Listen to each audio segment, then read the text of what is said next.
Imagine being taken far from home, into a land where people don't believe in your God, a place with different traditions, different rules, and a different way of life.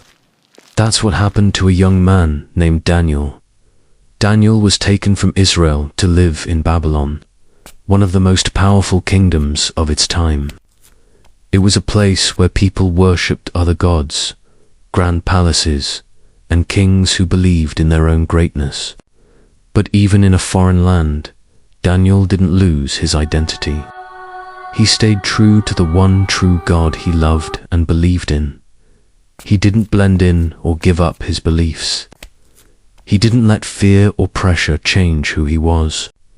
Daniel lived with honesty, kindness, and unwavering faith. As the years passed, Daniel didn't just survive in Babylon, he thrived. He grew older, wiser, and more respected. His reputation wasn't built on power or riches, but on integrity and faithfulness.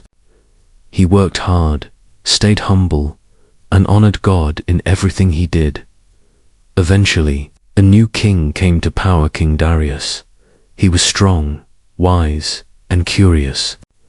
And he quickly noticed something different about Daniel. The king liked Daniel so much that he placed him in charge of the entire kingdom right below the king himself. It was the highest form of honor. Daniel had authority, respect, and the trust of the most powerful man in the land. But not everyone celebrated that. Behind the palace walls, jealous whispers began to spread. Some officials didn't like how much favor Daniel had. They wanted that power for themselves. But here's the problem. They couldn't find anything wrong with him.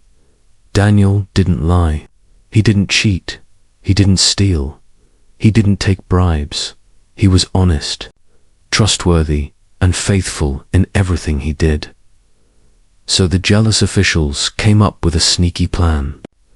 They said to one another, the only way to trap Daniel is through his faith in God. And they were right. Daniel's faith was the foundation of everything he did. So the jealous officials went to King Darius with a clever idea. They bowed before him and said, "Your Majesty, you are so powerful and wise. You should make a law that no one can pray to any god or person except you for 30 days. Anyone who disobeys will be thrown into the lion's den." The king, flattered by the idea of people honoring him, agreed. Without thinking about how it might affect Daniel, he signed the law. In those days, a law signed by the king couldn't be changed, not even by the king himself. But Daniel heard about the new law, and you know what he did?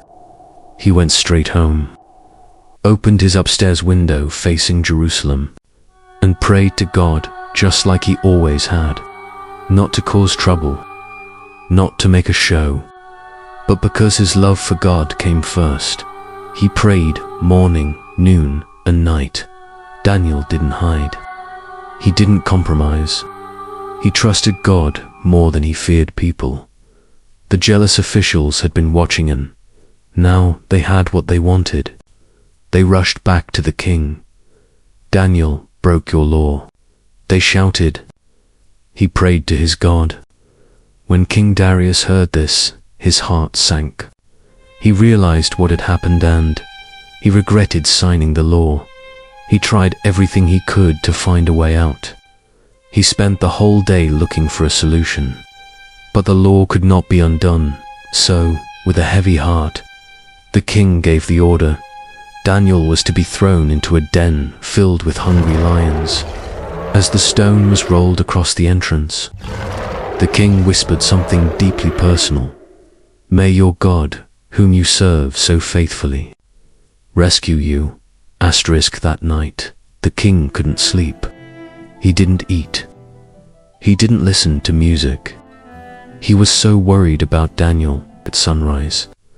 Just as the golden light broke through the sky, King Darius rushed out of his palace. He didn't wait for the servants. He didn't call for a carriage. His royal robes trailed behind him as he ran, his heart pounding with hope and fear. He reached the den.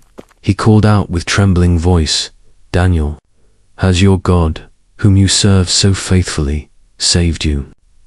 For a moment, there was silence, and then amazingly he heard a calm voice rise from the darkness. "Yes, Your Majesty." You can almost imagine the king leaning closer to hear, eyes wide in disbelief. God sent his angel to shut the lions' mouths. They didn't hurt me because I was innocent in his sight. And in yours, imagine the king's joy, his eyes filling with tears, his heart overflowing. He had feared the worst, but instead he saw a miracle. He immediately gave the command, "Pull him out." And when Daniel was lifted from the den, not a single scratch was found on him, not a bruise, not a mark, not even a torn thread in his robe. Why? Because he trusted in God, because God had never left his side, not for a second. The lions, who moments before had seemed so terrifying, now lay still, silent, calm, almost peaceful, held back by a greater power. But the story doesn't end there. King Darius, once influenced by pride and pressure, now saw clearly. His heart had changed. He made a new decree, and this one was different from the last. He told everyone in his kingdom, every person in every land and language, to honor the God of Daniel. Why? Because this God was not like the others. He wasn't made of stone or wood. He didn't live in temples built by hands. He was living, powerful, and able to rescue and save. The king declared it himself, and the people heard and remembered. What lesson do we learn from the story of Daniel? Daniel's story isn't just about lions. It's not just about a miraculous rescue. It's about faith.